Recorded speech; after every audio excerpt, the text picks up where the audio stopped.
안녕하세요. 저는 얼마 전에 똥을 밟고 크게 데인 뒤에 초대박을 맞은 30대 초반의 평범한 주부예요. 똥 같은 전 남편과 이혼 후 굉장히 다른 삶을 살고 있거든요. 결혼한 지 3년 만에 이혼을 결정하게 된 사연을 글로 쓰게 되니 이상한 기분이네요. 지금의 삶에 감사한 마음으로 제 전 결혼 생활에 대한 사연을 작성해 볼게요. 저와 남편은 20대 중반에 만났어요. 당시 저는 이미 직장인 4년 차로 아버지가 보태준 돈과 제가 번 돈을 합해서 전셋집에서 살고 있었어요. 남편은 저의 알뜰한 모습에 반했다며 프로포즈를 했고 요즘 추세로는 좀 이른 나이에 결혼을 하게 됐어요. 남편은 사실 좀 무뚝뚝한 면이 있고 구두쇠 기질도 있었어요. 그래도 연애 초반에는 좀 덜했는데 결혼 후에는 점점 심해지기는 했지만 아슬아슬하게 참을 수 있는 정도였죠. 시모는 아들이 전보인 사람으로 남편처럼 구두쇠 기질이 있었어요.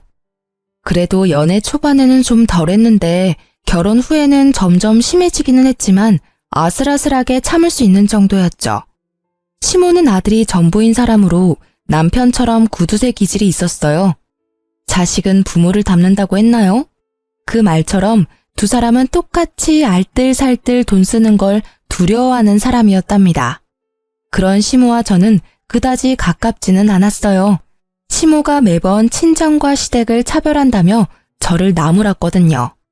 저는 외동딸이라 친정엄마에게 매달 용돈을 드리고 있었어요. 자식도 하나뿐인데 그런 거라도 챙겨드리고 싶어서 드렸던 건데 친정엄마에게만 드리기 뭐해서 시모에게도 주는 거였거든요. 그런데 그걸 매번 작은 돈 누구 코에 붙이냐며 친정엄마한테 더 주는 거 내가 모를 줄 아냐며 난리를 피우는 거예요. 아니 근데 생각해보세요. 외동인 제가 친정을 챙기는 건 당연한 것 아닌가요? 어째서 제가 제 집에 효도하는데 시모에게 그런 말을 들어야 하죠? 어쨌든 시모의 그런 언행은 시집 오고 난 뒤부터 시작됐어요.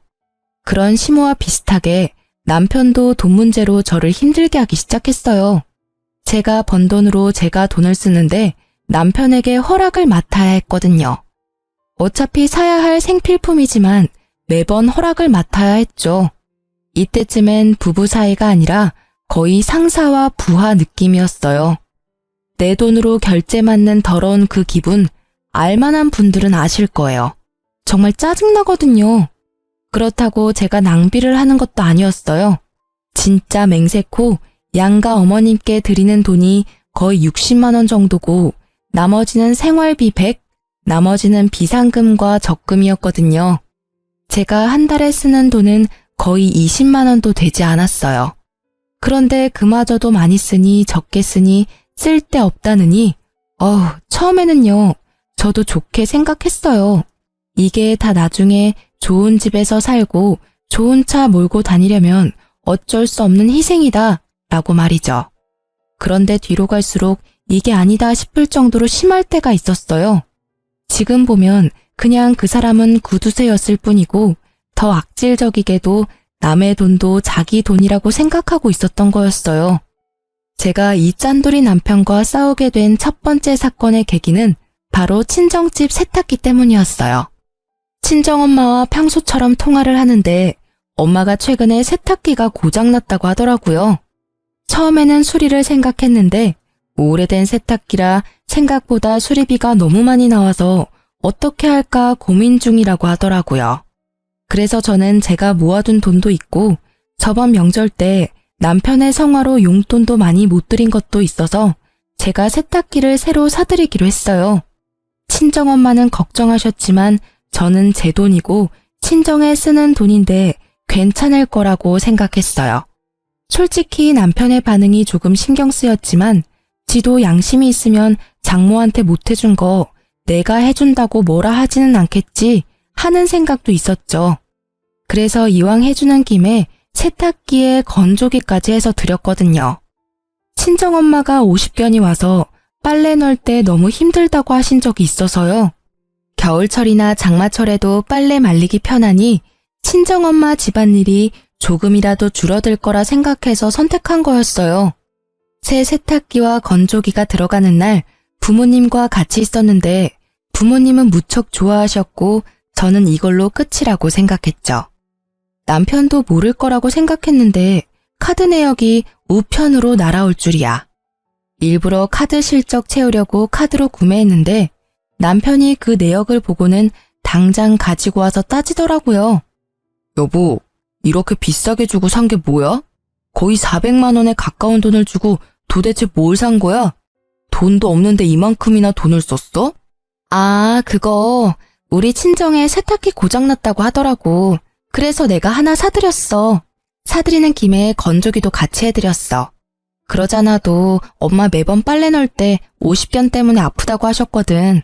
건조기 있으면 팔도 많이 안 아플 것 같고 같이 하면 또 싸길래 해드렸어. 평소에 해드리는 것도 없고. 명절 때도 용돈 많이 못 드렸는데 이 정도면 괜찮잖아. 자초지종을 설명하면 이해할 거라고 생각했던 남편의 얼굴이 점점 험악해지는 걸 보고 저는 당황했어요. 그런 일이 있으면 나한테 이야기부터 했어야지. 당신 혼자 결정하는 법이 어디 있어? 돈 400이 그렇게 쉽게 결정할 일이야? 왜 당신은 항상 이런 큰일을 혼자서 결정하는 거야? 아니, 말이 좀 그렇네? 매번 그러는 것처럼 말하는데 이번이 처음이잖아. 그리고 쉽게 결정한 거 아니야. 나도 충분히 생각했고 필요하다는 걸 느꼈으니까 산 거잖아. 나는 당신이 왜 화를 내는지를 모르겠어. 이걸 산 게 그렇게 화낼 만큼 큰일이야? 큰일이지. 당신이 쓰는 돈은 우리 돈이기도 하다고. 상대방의 소비 규모를 파악하는 것도 중요한 일이고 지금처럼 당신이 과소비하는 일도 있으니까. 그리고 내가 화를 내는 건 당신이 처갓집만 챙겨서야. 세탁기는 우리 엄마가 쓰던 걸 처갓집에 줘도 되잖아. 차라리 우리 엄마한테 세탁기 새로 사드리는 게 나았을 텐데. 뭐? 그게 무슨 논리야? 참나, 우리 집이 거지야? 무슨 말을 그렇게 열받게 해. 왜 우리 집에 남이 쓰던 걸 써야 하는데? 그리고 내가 왜 멀쩡한 시댁 세탁기를 새로 해드려? 남이 아니잖아. 우리 엄마는 혼자 사용하고 계시니까 오래되긴 했어도 깨끗하다고. 그리고 우리 엄마라면 새로 사드려도 깨끗하게 오래 쓸 테니까 돈도 덜 들고 얼마나 좋아. 그게 뭐가 좋은 건데? 그러니까 당신 말은 우리 집은 더럽게 쓰고 어머님은 깨끗하게 써서 어머님께 새 세탁기를 해드리는 게 좋다는 이야기야? 오래 쓰면 그만큼 낡아져. 그걸 좋은 점이라고 하는 거야? 근데 좋고 나쁜 걸 떠나서 일단 기분이 더럽잖아, 기분이. 왜 화를 내? 다 아껴 쓰자고 하는 말이잖아. 그렇게 아껴야 우리한테도 도움되고. 그건 아끼는 게 아니지. 비루하게 사는 거잖아. 어차피 이렇게 하나 저렇게 하나 돈 드는 건 마찬가지야. 그리고 친정집 세탁기가 망가졌는데 시댁에 새 걸 해줘야 한다는 당신 생각이 미친 거지. 이번 세탁기 건조기는 다 내가 모은 돈으로 해드린 거잖아. 자기한테 돈 달라고 한 적 있어? 내가 알아서 다 했고 이미 집에 들어가 있고 환불 안 되니까 앞으로 이 이야기는 꺼내지도 마. 알 같지도 않은 소리를. 그래서 시댁에는 새 거 하나 안 해주겠다 이거지? 봐, 매번 똑같아. 넌 언제나 너희 집과 우리 집을 차별해. 그게 눈으로 보이니까 매번 간섭하게 되는 거야. 매번 처갓집에 새 것만 해주고 싶어서는. 그리고 넌 며느리면서 시어머니 몸 안 좋아서 골골대는 건 안 보여? 우리 엄마도 몸 안 좋아. 너희 엄마만 엄마야? 어머님 몸 아픈 걸 왜 나한테 이야기해? 아프시면 병원 가면 되지. 멀쩡한 세탁기를 그것 때문에 바꾸겠다면 자기가 아들이니까 자기 돈으로 바꿔드려. 그럼 되겠네. 그 생각 자체가 문제라고. 처가에 네 돈을 썼으면 우리 집에도 네 돈을 써야지. 그게 진짜 차별 없이 대우하는 거 아니야? 와, 진짜 웃긴다. 그럼 양가에 돈 한 푼 안 주는 당신은 차별이 없는 거야? 그리고 차별하는 거 아니라고 분명히 이야기했어. 매번 일할 것도 없고. 이렇게 큰 금액 나간 거 이번이 처음이라고. 용돈도 양가 부모님께 똑같이 내 돈으로 드리고 있다고. 당신이 줄 것도 아닌데 왜 자꾸 나한테 뭐라고 하는데? 진짜 차별하는 게 뭔지 보여줄까? 어? 결국 반 협박이 섞인 제 말을 듣고서야 남편은 입을 꾹 다물었죠. 그렇게 사태는 마무리되는 것 같았지만 쉽게 끝나지 않더라고요. 그렇게 싸우고 며칠 뒤 시모에게서 전화가 왔어요. 네, 어머님. 어쩐 일로 전화하셨어요? 예, 우리 집 TV가 고장났는지 나오지를 않아.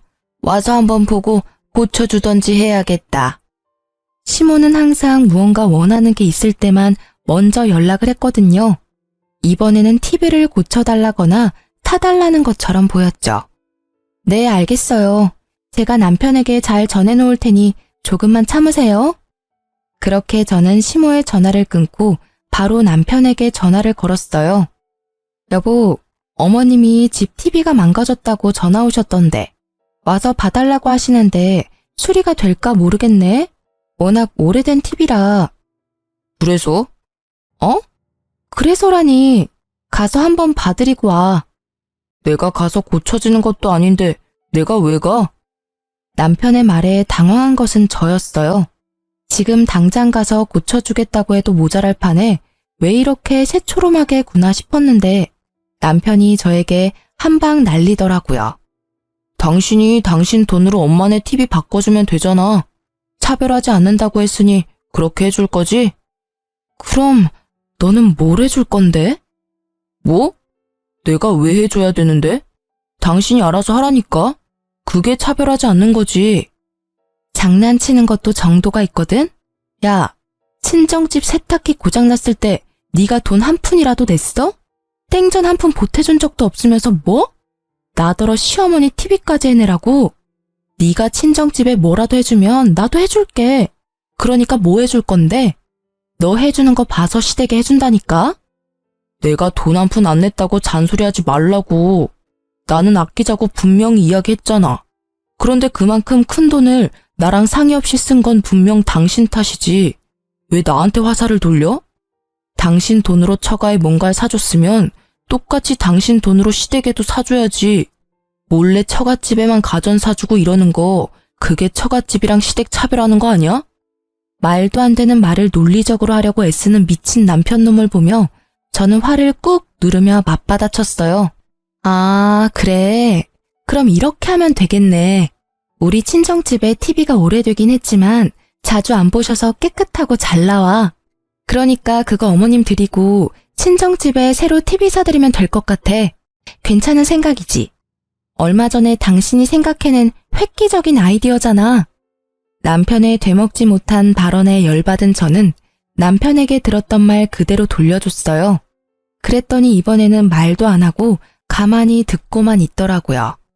자기가 했던 이야기를 입장 바꿔 들어보니 어이없는 일이라는 걸 깨달았던 거죠. 어때, 기분이? 좋은 생각이라는 생각이 들어? 직접 당해보니까 진짜 어이없고 열받지 않아? 있지, 당신이 돈 아끼는 건 알겠는데 남의 돈으로 대리효도하는 짓은 하지 말자. 같이 살고 있는 사람 기분 나쁘게 만들 필요는 없지 않아? 결국 남편은 제 물음에 답하지 않고 시댁 TV 일은 자기가 해결하겠다고 하고 전화를 끊었어요. 저는 남편이 알아서 하겠다고 했으니 신경을 껐고요. 솔직히 전화상이 아니라 직접 보고 이야기했다면 얼굴을 한 방 날려버렸을 거라는 생각이 들 정도로 화가 났었어요. 이후에 시댁을 갔다가 깜짝 놀라 혀를 찰 수밖에 없었어요. 남편이 시댁에 사놓은 TV를 봤거든요. 그건 중고였어요. 한눈에도 오래돼 보이는 그런 누런 TV는 절대로 비싼 돈 주고 사오지는 않았을 것 같더라고요. 화면이 나오기는 하는데 예전 고장난 TV보다 연식이 더 오래된 제품이었죠. 저는 고개를 절레절레 흔들 수밖에 없었어요. 우리 집에 저걸 들이지 않은 게 다행이라는 생각을 하면서요. 그리고 시모는 그 TV를 볼 때마다 도리어 저에게 한 소리 하더라고요. 넌 생각이라는 게 있니? 어떻게 시댁 TV가 고장났는데 중고를 사줄 수가 있어? 너희 친정에는 번듯하게 새 거 비싼 걸로 넣어주고는 이러니 내가 차별한다는 말을 안 할 수가 없는 거야. 네가 하는 꼴을 봐라. 어머님, 죄송한데 저희 친정의 세탁기는 저희가 같이 모으는 생활비로 낸 게 아니라 제가 따로 모으는 돈에서 구입한 거예요. 어머님 댁의 TV는 남편이 알아서 하기로 해서 저는 잘 몰라요. 이렇게 오래된 모델을 가져온 이유가 있겠죠. 보나마나 네가 중간에서 또 바가지 긁었겠지. 그러니 아들이 나한테 이런 걸 사다 준 거 아니냐? 그리고 처갓집에 좋은 걸 해줬으면 시댁도 좋은 걸로 바꿔줘야 형평성에 맞는 거 아니니?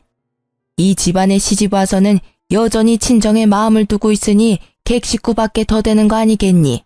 자식은 부모 닮는 게지. 네가 이 모양인 걸 보면 네 부모님 교양도 눈에 훤하다 훤해. 그러니까 저한테 말씀하셔도 저는 모르는 일이고 남편이 다 알아서 한 일이에요. 그리고 저는 어머님께 따로 제 월급에서 용돈도 드리고 있는데 이런 문제는 남편이 해결하는 게 맞죠. 저한테 돈 맡겨두신 것도 아니시잖아요.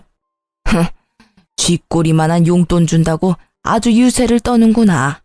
얼마나 똑똑한지 시어머니 말에 한마디도 빠짐없이 말대꾸하며 제 남편 우습게 보는 말까지 하고 아유, 내가 며느리를 잘못 들였어. 저는 시모가 왜 저한테 이러는지 이해가 안 가더라고요. 아니, TV를 중고로 사다 준 건 남편인데 왜 저를 혼내는 거죠? 그렇지만 남편이 사준 거라고 했더니 그 뒤에 그 이야기를 더 하지는 않았어요. 그렇게 이야기가 잘 정리되나 싶었는데 그리 쉽게 되지는 않더라고요. 남편의 구두쇠 기질은 날이 갈수록 더 심해졌어요.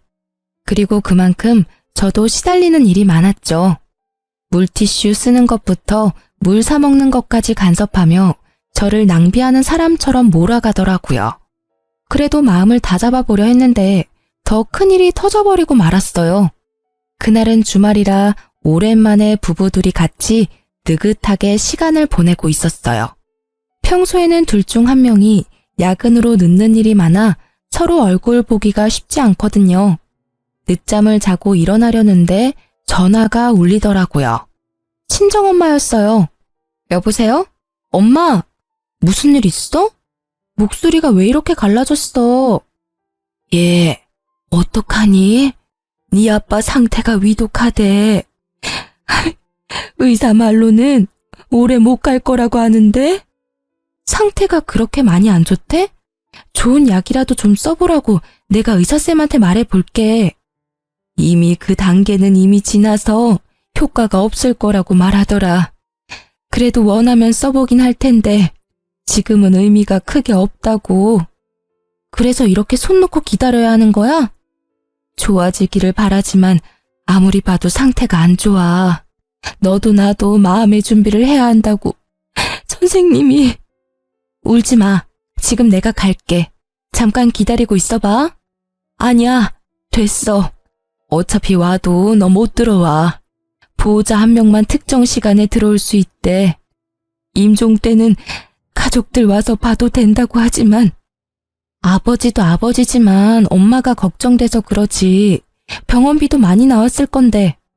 딸, 병원비는 걱정하지 마. 네 아버지가 보험을 잘 들어놨더라고. 아, 그러고 보니 네 아버지가 오늘 사망보험금 이야기하더라. 사망보험금? 커진 제 목소리에 남편 얼굴이 저를 향했어요. 저는 남편에게 아무것도 아니라는 제스처를 취한 채 다시 친정엄마와 이야기를 나눴죠. 그래, 사망하면 수령을 어떻게 해야 하는지 잘 알아보라고 하던데. 수령인이 나로 되어 있는데 네가 가서 받을 수 있는 방법이 없는지 좀 알아봐 줄래? 법정 상속인으로 되어 있으면 너도 상속인에 해당돼서 받으러 갈 수 있지 싶은데 내 이름으로 되어 있어서 어떻게 해야 할지 모르겠구나. 그래? 그럼 내가 보험회사 전화해 볼게. 수령인이 법정 상속인이 아니라 특정 사람으로 지정되어 있을 때 가족인 다른 사람이 수령하려면 어떻게 해야 하는지 물어보면 되지? 그래, 네 아버지가 미리 알아봐 놓으래. 어지간히도 우리가 걱정되시나 보다. 아무것도 못할까봐. 당신 몸이나 걱정해야 할 때 왜 우리 걱정을 하는지. 또 흐느끼는 친정어머니를 달래며 화장대 앞에 거울을 보고 있었는데 남편 눈빛이 묘하게 반짝이는 걸 느꼈죠. 뭔가 찝찝한 느낌이 들어서 전화를 끊고 남편에게 물었어요. 아까 전에 전화할 때 왜 그렇게 빤히 쳐다본 거야? 어? 이제 좀 있으면 장모님 생신이잖아. 안 좋은 일도 있으신데 생일이라도 좀 좋은 날 되셨으면 싶어서 선물 하나 드리려고 하는데 뭘 해드리면 좋아하실까? 갑자기 무슨 일로? 해마다 식사하고 용돈 조금 드리고 그게 일상이잖아. 선물하려고 할 때마다 경기하면서 안 된다고 한 사람이 무슨 선물은? 이번에는 좀 다르잖아. 어머님도 많이 힘드시니까 기운 차릴 만한 일도 있으셔야지. 잘 생각해봐. 어머님이 좋아하실 만한 걸로. 그럼 명품 가방이라도 드릴까? 정말로 별 생각 없이 던진 말이었어요. 남편이라면 절대로 받아들이지 않을 물건이라고 생각했거든요. 그렇지만 남편이 센 척 나오니 저도 그냥 센 척하고 싶었던 것뿐이랄까?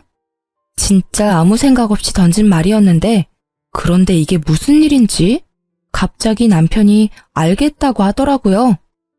그래, 그걸로 사드리자. 내가 봐서 사올게. 진짜로 사드릴 거야? 그래, 지금이라도 사위 노릇 해야 하지 않겠어? 힘드신데 옆에서 지탱하지 못하면 마음이라도 전달해야지. 그 말에 당황한 것은 저였어요. 이런 사람이 아닌데? 그런 걸 사볼 생각조차 하지 않는 사람인데 말이죠. 이때까지 저는 남편이 말만 그렇게 하고 사오지 않을 거라고 생각했어요. 그런데 그 바로 다음 날 남편이 진짜 가방을 사왔더라고요. 저도 아는 유명 브랜드의 고가의 명품 가방을요. 중고로 사도 몇백만 원이 넘는 이 가방을 남편이 가져오자 저는 놀랄 수밖에 없었어요. 친정엄마 생신날 그걸 떡하니 내놓으니 엄마 얼굴이 요 근래 드물게 활짝 피더라고요. 계속 힘든 일만 있었는데 좋은 일 정도는 있어야죠. 당신 이거 진짜로 사온 거야? 비싸지 않았어? 무슨 돈으로 이런 걸 산 거야? 한 1,000만 원 정도 주고 샀는데 살 때 이렇게 큰 돈 주고 물건을 사본 적이 처음이라 후덜덜 떨리더라고. 하며 남편이 너스레를 떠는 모습을 보며 저는 진심으로 남편에 대해 고마움을 느꼈어요. 그것이 고가의 가방이 아니라 하더라도 그 마음은 진심이었어요. 어머니가 힘들어하는 시기에 하나뿐인 사위와 딸이 맛있는 식사 대접에 마음을 다독여줄 따뜻한 선물을 해준다는 건 너무나 환영할 만한 일이니까요. 저는 그런 남편에게 진심을 담아 말했어요. 여보, 고마워. 엄마가 기운을 조금 차리신 것 같아서 나도 기분 좋아. 당신이 명품 가방 해준 것만큼 나도 잘할게.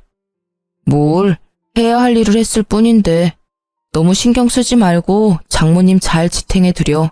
자주 만나 뵙고 연락도 하고 말이야. 그렇게 친정엄마 생신이 훈훈하게 끝나는가 했는데 그 다음날 시모에게서 시댁으로 오라는 연락을 받았어요. 무슨 일인가 하고 갔더니 시모가 노발대발하며 저를 잡아먹을 것처럼 노려보더라고요. 네가 네 남편을 어떻게 요리를 했길래 그런 비싼 가방에 돈을 들이도록 만들었어? 말해봐. 네가 뭐라고 시켰으니까 나한테는 생전 선물도 안 해준 명품 가방을 처갓집에다 갖다 바친 거 아니야.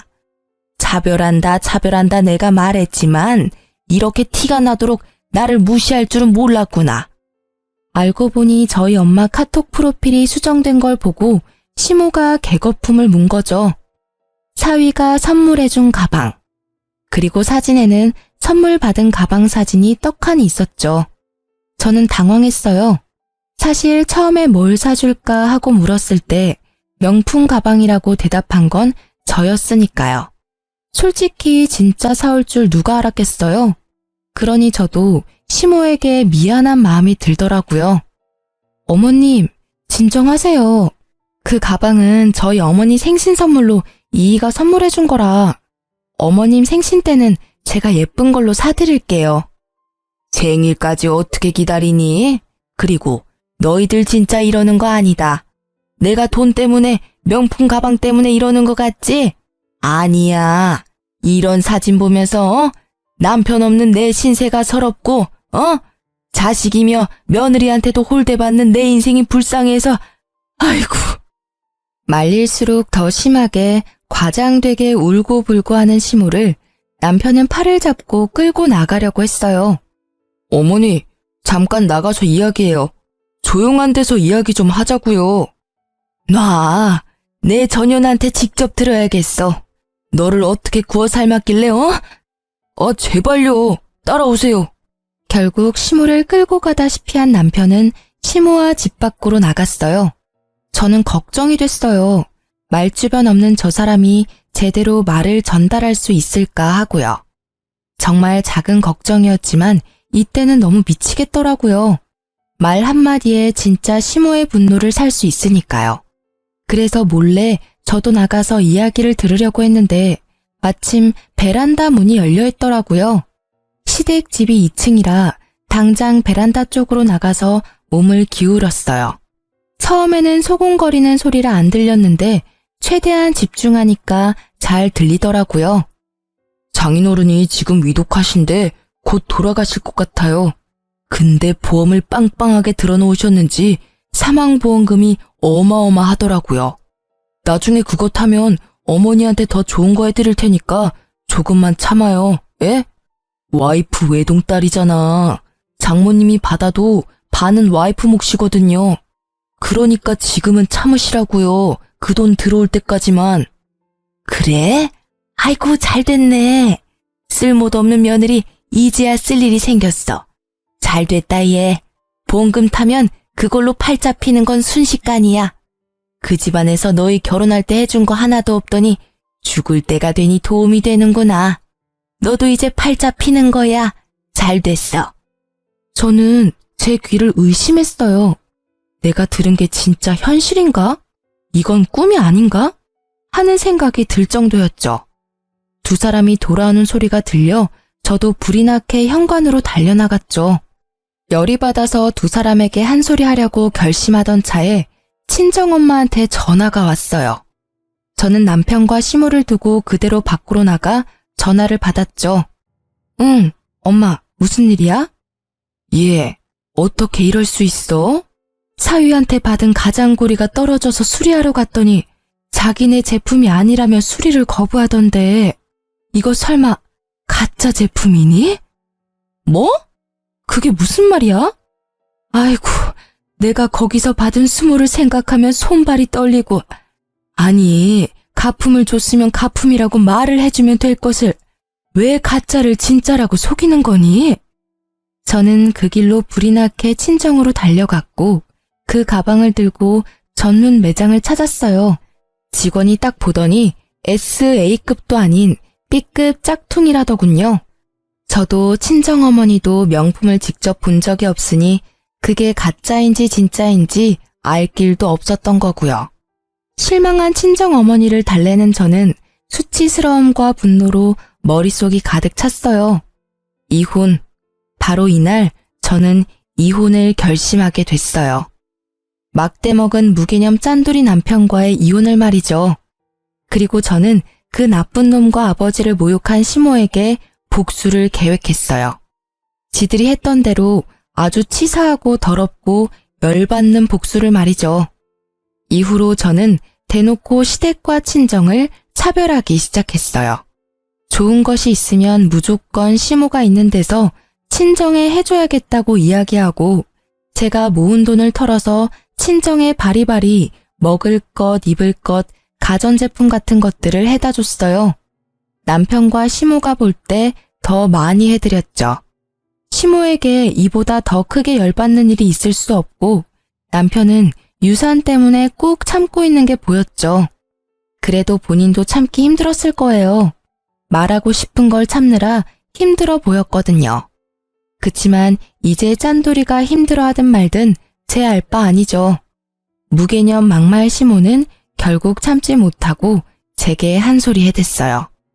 이게 보자 하니까 친정집에는 발길 좀 끊으랬더니 매번 왔다 갔다 하며 이거 사주고 저거 사주고 너는 이 시댁 식구들은 보이지도 않냐? 이렇게 대놓고 사람 차별하고 자식은 부모 닮는 법이야. 네가 그러면 네 부모가 욕 얻어먹는 건 당연한 이치지. 어디 가서 우리 집 며느리라고 하지 말거라. 네, 차별하는 거 맞고요. 저는 외동딸이라 저희 친정집 식구도 소중해요. 어머님네는 아들이 셋이나 되는데 챙겨줄 사람도 그만큼 많잖아요. 그런데 저희 집은 저 하나뿐이거든요. 제가 아무리 친정을 챙겨도 어머님네 새형제가 챙기는 것보단 덜하겠죠. 안 그래요? 시모에게 아들 셋은 자신과 똑같은 구두쇠들 셋이었거든요. 그러니 용돈도 저만 드리고 있었고 나머지 형님들은 용돈 자체도 드리지 않더라고요. 그러니 제가 친정에 해주는 것들이 부러울 법도 했던 거죠. 그래서 힘껏 빈정거려줬어요. 그것도 아들 못 낳은 너네 엄마 팔자지. 그럼 아들을 든든히 낳았어야지. 이렇게 남의 집안 며느리로 들어온 딸에게 이거 사달라 저거 사달라. 너희 집안도 참 사람들이 베어먹지를 못했어. 결국 친정집을 걸고 넘어지는 시모에게 저는 대놓고 두 아주버님 흉을 좀 봤어요. 아, 그래서 어머님은 두 아주버님한테 잘 대접받고 계시나요? 연락도 자주 안 하시는 것 같던데. 형님들도 연락 없으시잖아요. 하긴 그것도 어머님 팔자시죠. 어머님이 매번 자식은 부모 닮는다고 하셨는데 그 말이 딱 맞네요. 두 아주버님도 어머님을 똑 닮으셔가지고 참 야무지세요. 그죠? 뭐? 인연이 이거 아주 못하는 말이 없네. 이제 막 가기로 결정한 거니? 이 싸가지가 없는 년, 막 떼먹은 년. 어디서 이런 벼락 맞을 년이 집안에 들어와가지고 불쌍한 친정집 챙겨주느라 시모 고생하는 건 눈에 보이지도 않지? 네 남편을 본받아. 장모 눈치 보느라 그 비싼 가방까지 해주고. 가방 이야기에 빡친 저는 웃으며 시모에게 말했어요. 저도 가방 사드릴게요. 그럼 됐죠? 그리고 며칠 뒤 시모의 생일날 저는 정말로 가방을 샀어요. 물론 짝퉁으로요. 생일날 그 가방을 받고 좋아하는 시모의 얼굴에 어찌나 기분이 좋던지 조만간 그 얼굴이 일그러질 걸 생각하며 저는 싱긋 웃었어요. 남편 놈은 본인이 장모에게 해준 가방 때문에 제가 시모에게 가방을 선물해줬다고 생각하고 있더라고요. 뭐 반쯤은 맞는 말이었죠. 짝퉁 선물에는 짝퉁 선물로. 저는 얼른 그게 가짜라는 걸 알아차리도록 하기 위해서 일부러 시모의 가방 지퍼 부분을 잡고 확 뜯어버렸어요. 시모에게 수리를 하셔야 할 것 같다고 구매처 장소까지 똑똑히 알려드렸죠. 그리고 며칠 뒤 수리하러 갔다 씩씩거리며 집으로 돌아온 시모의 모습에 저는 시치미를 뚝 떼고 앉아 있었어요. 너 나한테 감히 가짜를 줬어? 어떻게 할 거야? 그 명품점에서 내가 이런 수치를 당하고. 예, 너 네 와이프가 나한테 가짜 가방을 준 거 알고 있었니? 당신 뭐 하는 짓이야? 어머님 생신에 가짜 가방을 선물하면 어쩌자는 거야?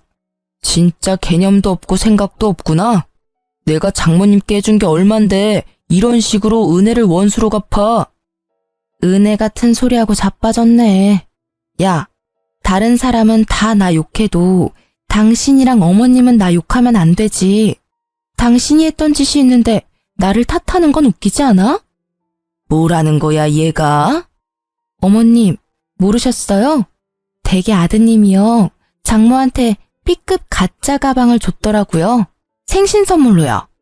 그래놓고는 명품 가방이라고 속이고는. 그래서 저도 어머님한테 똑같이 드린 거예요. 저희 어머니가 받았던 것처럼 짝퉁 가방으로요. 아드님이 뿌린 대로 거둔 거니까 불만은 없으시죠? 그거 언제 알았어? 아니, 그건 다 이유가 있어서. 그 이유는 알고 싶지도 않아. 짝퉁? 그것도 괜찮아. 처음부터 가짜라고 이야기했으면 차라리 나았어. 돈 없지만 다음에는 진짜를 사주겠다고 이야기했다면 우리 형편에 아쉽지만 어쩔 수 없다며 좋게 넘어갔을 일이지. 그런데 당신은 그걸 숨겼어. 아니, 거짓말을 했지.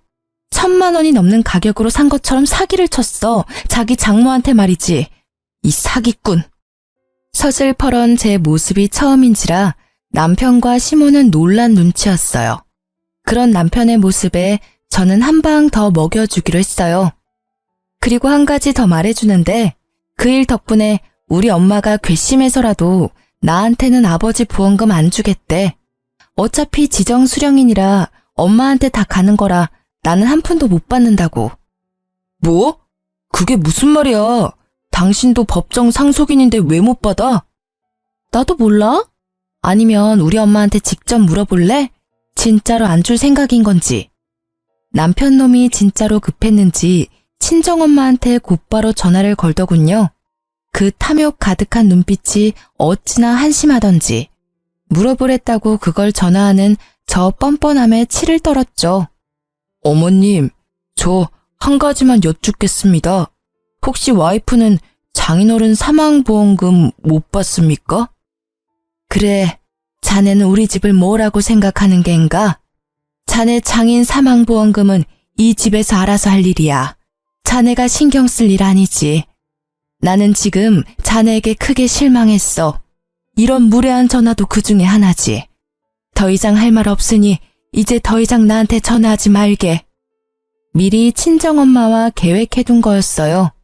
아버지의 사망보험금이 사라진다면, 내 몫이 사라진다면 이 짠돌이가 어떻게 나올까 하고, 아마 분명히 높은 확률로 제가 바라던 말을 해줄 거라고 생각했어요. 그리고 제 예상이 맞았어요. 남편의 절박하던 얼굴은 금세 뻔뻔하게 바뀌더라고요. 그 얼굴에는 미안함도 부끄러움도 없었어요. 당신이 사망보험금 못 받는다면 나랑 같이 살 필요 없어. 우리 이혼해. 짠돌이 남편 싫다며. 매번 차별 운운하는 시어머니도 싫고. 그럼 됐잖아. 그냥 이혼하자. 그래, 너 잘 생각했어. 애도 못 가져. 처갓집이랑 차별도 하고. 이런 못 사는 집 딸보다 더 좋은 여자 이 나라에 널리고 널렸어. 위자료나 듬뿍 받아내라. 두 사람의 말에 저는 속으로 비웃었어요. 지금 부부가 같이 사는 집도 제 명의로 된 전셋집이고, 그마저도 결혼 중에 마련한 게 아니라 제가 처녀 시절부터 마련해서 온 것인데, 지들 위자료 받을 생각으로 가득하더라고요. 이혼 소송할 거지? 어차피 합의 이혼은 안 될 것 같으니까. 나는 당신이 유책 배우자라고 생각하고 그렇게 증거 모을 테니까 위자료는 아마 당신이 내야 할 거야. 그게 무슨 소리야. 위자료는 당신이 내야지. 나는 이미 어머님이 나한테 한 막말들 다 녹음해놨어. 카톡 대화 내용도 다 찍어놨고. 제 말에 심오한 남편은 그제야 꿀먹은 벙어리가 되더라고요. 그 뒤에 남편은 자기가 불리해질 것 같으니 뒤늦게 울며 불며 인정에 호소하며 매달렸지만 저는 냉정하게 뿌리쳤어요. 보험금 못 받는다니 냉큼 이혼하자던 놈이 이제 와서 무슨 낯짝으로 다시 매달리는지. 결국 이혼 소송은 역시 저의 승리였어요. 그리고 그 판결 이후 친정아버지가 돌아가셨죠. 친정엄마는 이혼한 제게 사망보험금의 반을 나눠주고 저는 보험금과 위자료, 전세금을 합해서 아주 좋은 집을 계약했어요. 그렇게 4년이 흘렀어요. 이미 저는 좋은 남자를 만나 재혼에 성공한 상태였죠. 내심 이번에는 절대로 짠돌이와 만나지 않으려고 조심 또 조심했는데요. 그렇게 만난 게 현재 남편이에요.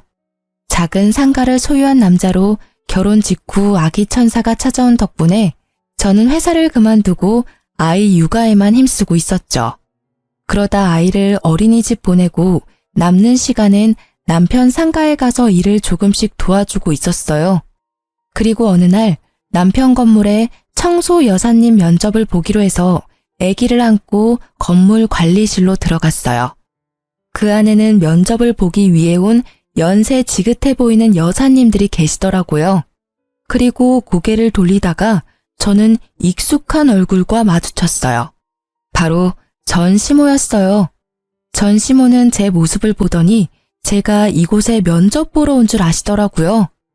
아이고, 어디서 남자 하나 꼬셔서 애 낳고 살고 있니? 세상에, 이런 청소하는데 올 정도면 네 팔자도 망한 거나 다름없구나. 여자 팔자는 남자를 잘 만나야 펴는 법인데 네가 만난 남자가 얼마나 못났으면 이런 데를 와? 우리 아들이랑 헤어지고 어떻게 사는지 척보니 알만하구나. 그러게 왜 그 난리를 치며 이혼까지 해가지고는 내가 무어라 말하기 전에 먼저 치고 나오더라고요. 저는 아무 말 없이 그냥 듣고만 있었어요. 그냥 웃겼어요. 자기 처지도 모르고 여기 와서 잘난 체 하는 게 제 무덤 열심히 파고 있는 모양이더라고요. 그래도 애는 하나 낳아줬나 보네.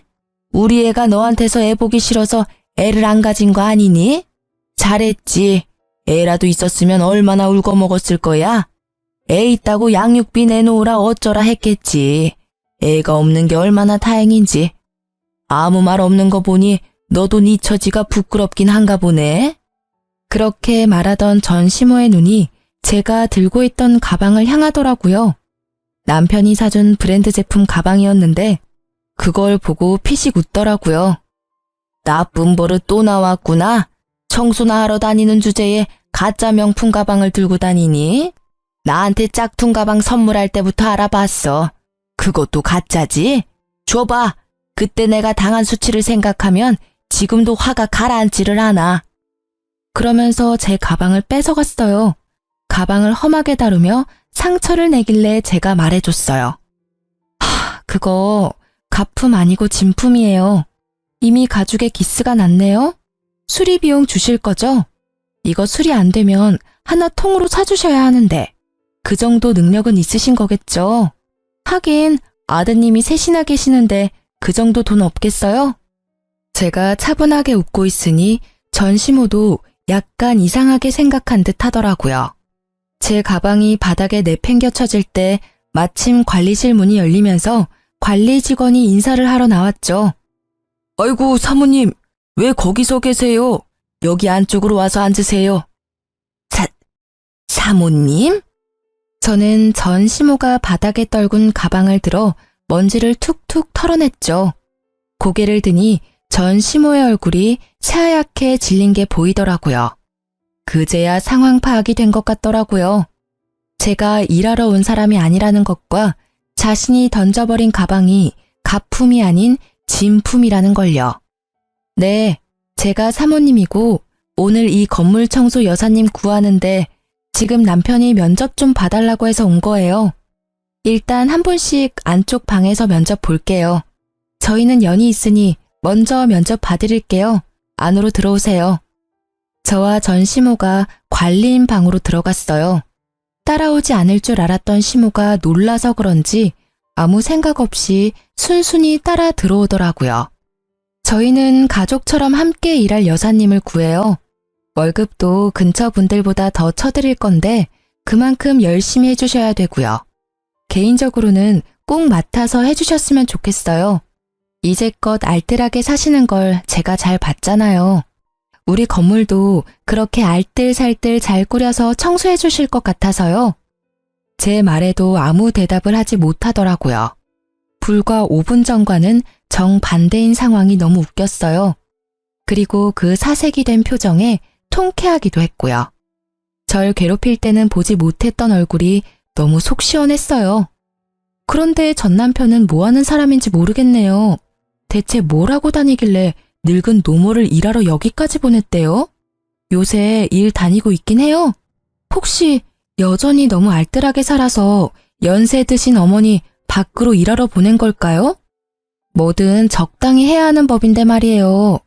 아들이 셋이나 계신 분이 이런 데서 일한다 그러면 사람들이 욕할지도 모르겠네요. 걱정해주는 척 폭탄을 날리며 비웃자 전시모는 자존심이 상했는지 화난 얼굴로 벌떡 일어나더라고요. 내가 이딴 곳에서 일할 줄 알아? 절대 안 할 테니 그리 알아. 저도 채용할 생각은 아니었어요. 받아들인다면 두고두고 갑질 제대로 할 생각이었는데 알아서 빠져나가더라고요. 나중에 전시모가 왜 여기까지 오게 됐는지 주변 사람들에게 물어보니 아들이 셋이나 되는데 아무도 용돈 주는 자식이 없대요. 제가 있었을 때는 제가 드리는 용돈이 유일했던 것 같더라고요. 그렇게 자식 셋이 전부인 것처럼 굴더니 결국 용돈도 주지 않고 왕래조차 잘 안 한다고 해요. 본인이 뿌린 씨앗, 본인이 거둔 거죠. 그렇게 구두쇠같이 굴었으니 자식들도 똑같이 그렇게 큰 거죠. 그리고 며칠 지나지 않아 전 남편이 건물로 찾아왔더라고요. 저는 시모가 건물에 해코지하지 않을까 매일 나와보고 있었기에 그 사람이 왔을 때 딱 마주쳤죠. 너 잘 만났다. 야, 너 나한테 사기를 치고 이혼을 해? 너 보험금 못 받는다더니 다 받아 처먹고 나한테는 거짓말을 해? 왜 그게 잘못됐어? 나도 내 재산 지킬 필요가 있어. 네가 욕심내서 우리 아버지 보험금 노리는 거 모를 줄 알았어? 간도 크지. 어떻게 와이프 아버지 사망보험금을 노려? 그래, 그거 내가 탔으면 또 그 집구석에서 구워 삼겨지고 있었겠지. 정말 불행 중 다행이었어.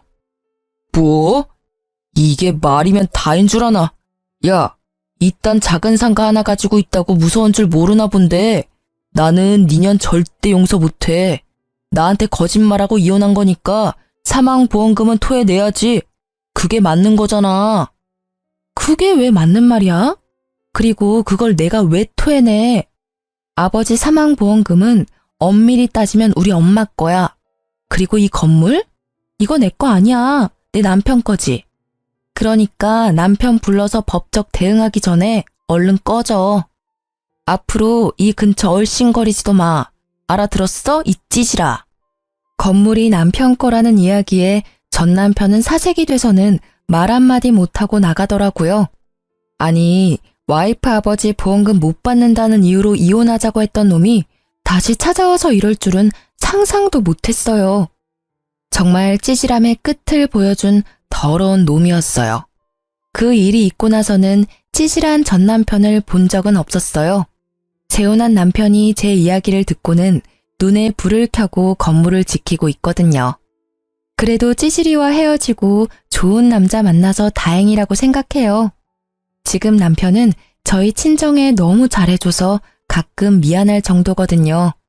우리 집이나 시댁에서 뭔가를 사면 꼭 친정에도 사드리자며 먼저 권하니 제가 도리어 마다할 정도예요.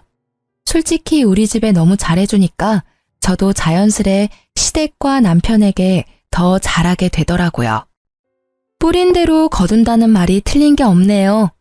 이제 든든한 남편과 알콩달콩 잘 살아볼 거예요. 글 읽어주신 분들 모두 감사하고 행복하세요.